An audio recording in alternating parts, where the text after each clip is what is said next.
Hello hi welcome to Anvi's. Hit 3 trailer చూసా అండి. So దీనికన్నా ముందు ఈ మధ్యకాలంలో మనం సినిమాలు చూస్తుంటే హీరో ఎలివేషన్ అనేది చాలా చాలా హై ప్రయారిటీ అయిపోయింది. ఒక్కొక్క సినిమాలోని హీరో ఎలివేషన్ ఎలా ఇస్తున్నారు, ఆ డైరెక్టర్ హీరోని ఎలా ఎలివేట్ చేయగలుగుతున్నారు, ఎలా చూపిస్తున్నారు అనేది చాలా ఇంట్రెస్టింగ్ అయిపోయింది. కొన్ని సినిమాల్లో అయితే స్టోరీ కన్నా హీరో ఎలివేషన్ చాలా బాగుంది, చాలా డిఫరెంట్గా ఉంది, సీన్కి హీరో ఎలివేషన్ బాగా చేశారు అంటే ఆ సినిమాలు సూపర్ హిట్ అయిపోయిన సినిమాలు కూడా ఉన్నాయి. మనకి హిట్ 3 ట్రైలర్ చూసిన తర్వాత నాకు చాగంటి కోటేశ్వరరావు గారి వాయిస్తోని హీరో క్యారెక్టర్ అర్జున్ సర్కార్ని ఎలివేట్ చేశారు చూడండి. అది నాకైతే చాలా టూ గుడ్ అనిపించింది అబ్బా. అసలు ఎంత ఆ ఐడియా కూడా చాలా కొత్తగా ఉంది, చాలా బాగుంది. డైరెక్టర్ డిఫరెంట్గా చూపించాలనుకోవడం అనేది ఇది చాలా మిగతా డైరెక్టర్స్ అందరికన్నా చాలా డిఫరెంట్గా చూపించారు. సో ఇదొకటైతే కొంతమంది ట్రైలర్ని చూసి ఓకే కావాలనే హింట్ ఇవ్వట్లేదు అని అంటున్నారు. కానీ ఒకసారి మనం టీజర్ని ట్రైలర్ని ఒక్కసారి కంపేర్ చేస్తే టీజర్లో ఏమని ఉంటుంది, చాలా రూడ్ పోలీస్ ఆఫీసర్ నాని చాలా రూడ్గా బిహేవ్ చేస్తారు, చాలా కర్కశంగా బిహేవ్ చేస్తారు. ఇంకొకటి ఏంటంటే కాశ్మీర్ వైపు అటువైపు కూడా ఆ ప్లేస్లో కూడా వర్క్ చేస్తున్నట్టు కనిపిస్తుంది, అక్కడ కేసును కూడా సాల్వ్ చేస్తున్నట్టు కనిపిస్తుంది టీజర్లో. ఇక్కడ కూడా కొంచెం చూపించారు ట్రైలర్లో. అక్కడ ఉన్న జనాలు ప్రొటెస్ట్ చేస్తుంటారు అర్జున్ సర్కార్ మీద, ఇంకా ఇన్నోసెంట్ పీపుల్స్ చనిపోతున్నారని చెప్పి వి నీడ్ జస్టిస్ అనేంటి ఇలాంటి బోర్డ్స్ పట్టుకొని తిరుగుతూ ఉంటారు.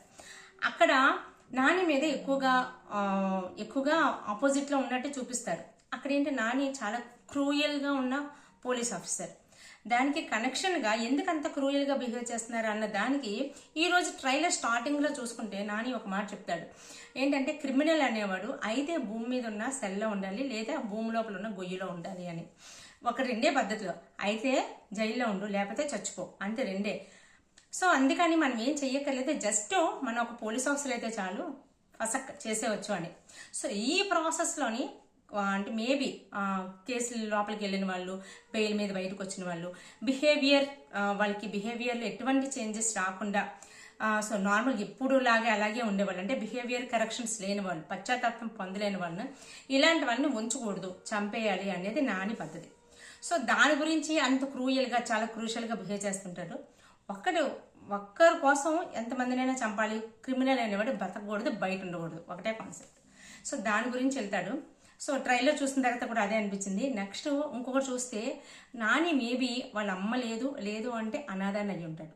ప్రతి హిట్ మన సిరీస్ చూసుకుంటే హీరో ఏదో ఒక ఎమోషనల్ వీక్నెస్ ఉంటుంది హీరోకి. ఇక్కడ ఏంటంటే అమ్మ అని కానీ అనాథ అని ఎమోషనల్ వీక్నెస్తో తీసుకుని వెళ్తున్నాడు. మేబీ చిన్నప్పుడే తప్పిపోవడం, సో ఆ చిన్నప్పుడు చిన్నపిల్లల క్యారెక్టర్స్, వన్ ఆఫ్ ది కేసెస్లో చిన్నపిల్లలు మిస్ అయిపోయే కేసులు కూడా సాల్వ్ చేయడం ఉన్నట్టుంది ఈ సినిమాలో. చిన్నపిల్లల్ని మిస్ అయిపోయిన దాంట్లో కూడా చూడండి, మనల్ని ట్రైలర్లో కన్ఫ్యూజ్ చేయడానికి నాని క్యారెక్టర్ లాగే ఉండే, అంటే నాని పర్సనాలిటీ లాంటి క్యారెక్టర్ని ఆమె డిస్క్రైబ్ చేస్తూ ఉంటుంది. కానీ అది మేబీ నాని అయ్యి ఉండొచ్చు, నాని కాకుండొచ్చు. హీరో కూడా విలన్ కూడా నానిలాగే ఉండే ఛాన్సెస్ ఉండొచ్చు. కన్ఫ్యూజన్ చేయడం కోసం ఆ సీన్ పెట్టారేమో అనిపించింది. ఇంకొకటి ఏంటంటే నాని సూటు కోటు అన్నీ వేసుకొని అందరూ కొంతమంది కలిసి ఆపోజిట్ గ్యాంగ్తో కలిసి ఉంటారు. మేబీ నేను అక్కడ 2 ఆప్షన్స్ అనుకుంటున్నాను. ఒకటి ఏంటంటే వాళ్ళ మధ్యలో ఏదో అంటే సమ్ బాక్సింగ్ లాంటిది, ఒక రింగ్ అది ఉంది కాబట్టి సమ్ బాక్సింగ్ లాంటి గేమ్ ఏదో పెట్టి ఒకరినొకరు ఓడించుకోవడం అయి ఉంటుంది. లేదు అంటే వాళ్ళతో నాని కలిసిపోయి వీళ్ళని ప్రొటెక్ట్ చేయడం కోసం, వీళ్ళని రక్షించడం కోసం వాళ్ళతో పాటు కలిసిపోయి కొన్ని క్రుయాలిటీ పనులు చేశాడేమో అనిపిస్తుంది. ఆ లేడీ దగ్గరికి వెళ్ళినప్పుడు చూడండి ట్రైలర్లో, మీరు మమ్మల్ని చంపలేరు, మమ్మల్ని రక్షించడం కోసం పోలీసులు వస్తున్నారు అని అంటది కదా. సో మేబీ దానివల్ల నేను అనుకోవడం ఈ 2 రీజన్స్ అయ్యి ఉంటాయి. ఒకటి వాళ్ళతో ఫైట్ చేయడం, లేదు అంటే వాళ్ళతో కలిసిపోయి రావడం. అది లాస్ట్లో ఆ లేడీకి తెలిసిపోవడం, లేకపోతే నీవు ఇక్కడ యూ కాంట్ సర్వైవ్ హియర్ అంటుంది కదా. సో నేను ఫస్ట్ నుంచి కూడా నా కెరియర్ స్టార్టింగ్ నుంచి కూడా ఈ పదం వింటూనే ఉంటున్నాను అని అమ్మాయిని చంపేస్తాడు. ఆమె ఆపోజిట్ లేడీ. అక్కడ తను ఏంటంటే అది పర్సనల్గా, అంటే ఇటు బయట ప్రపంచానికి కూడా తెలియజెప్పేటట్టుగా ఆ డైలాగ్ పెట్టారనమాట. నేను ప్రూవ్ చేసుకున్నాను, నాకు నేను ఆల్రెడీ స్టేబుల్ అయిపోయాను, ఈ మాట ఇంకెవరు అనక్కర్లేదు అన్నట్టుగా అది వచ్చింది. సో ఓవరాల్గా చూస్తే మాత్రం ఎక్కడ స్టోరీని రివీల్ చేయలేదు, కావాలనే చాలా జాగ్రత్త పడ్డారు. అంటే హిట్ సిరీస్ అంటేనే కేసుని సాల్వ్ చేయడం అనే స్టోరీస్ బయటికి ఏం చెప్పగలుగుతారు? ఏమని చెప్పగలిగితే కేసుని ఎలా సాల్వ్ చేస్తున్నారు అని చెప్పాలి. అదైతే చెప్పలేరు కదా.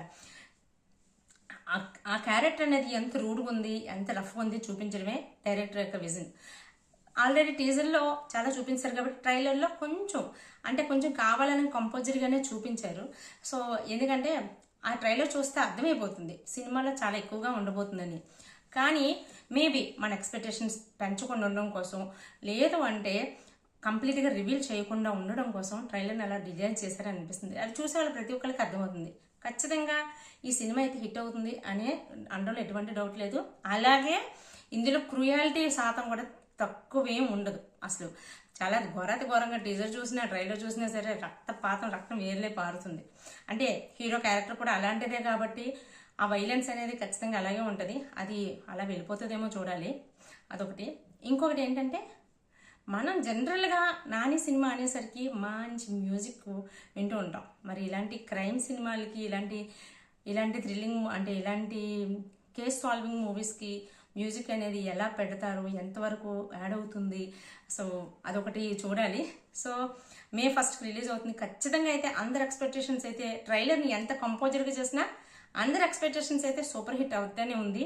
చూద్దాం మరి నాని అసలు ఇప్పుడు దీన్ని కూడా హిట్ 3ని కూడా హిట్ చేసి అసలు సక్సెస్ఫుల్ నానికి ఇంకా తిరగలేదని ఎలా ప్రూవ్ చేసుకుంటాడో చూడాలి. ఆల్ ది బెస్ట్ నాని గారు. Take care. బై. వీడియో మీకు నచ్చితే లైక్ చేసి షేర్ చేయండి. ఛానల్ సబ్స్క్రైబ్ చేసుకుని అసలు మర్చిపోకండి. మీకేమనిపించింది ట్రైలర్ చూసిన తర్వాత కామెంట్ చేయండి. బాయ్.